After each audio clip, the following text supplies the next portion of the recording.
Okay, this is going to be first in a series of fishing knot videos. This is called the Heimlich maneuver pi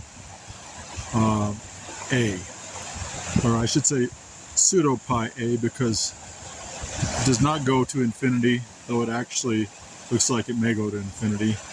This is more like pi to the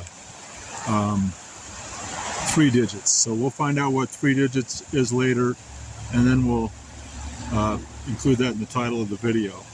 But I'm going to try and hold on to give you the idea of how this goes. And this is kind of like uncharted territory with fishing videos, because nobody ever mentions the patience that it takes to untie these knots. And they really are quite interesting creations of nature.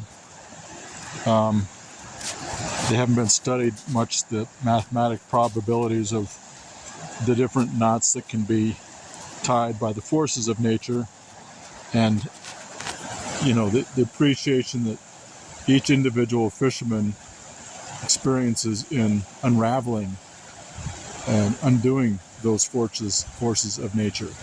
So if you can hold on there, I'm going to try, and I don't have a Go camera. I'm not that fancy yet, but in the future I think I'm going to have a Go camera, and I might, if it gets to the point where it's a movie, putting it all together on. It looks like this is actually, you can see there that the line is broken on the end, so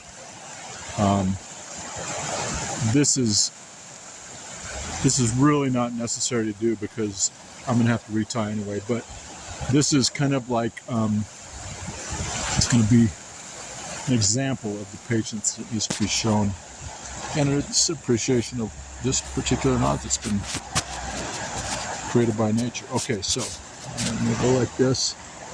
And it's kind of cheating, because see, the challenge is when you have a hook on the end. If you have a loose end, it's very easy to do.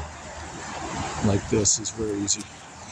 Doesn't require as much patience, but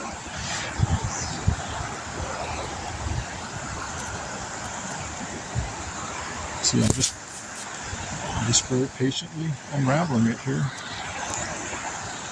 And we are saving on leader when we do this. I mean,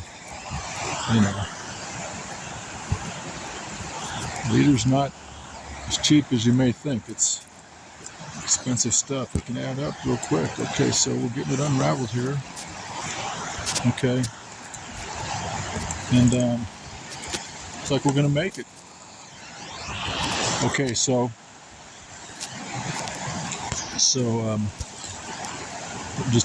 I almost took myself there. That's another thing you got to be careful of, is that you don't lose your patience, because you can end up hooking yourself, and then you're really in trouble.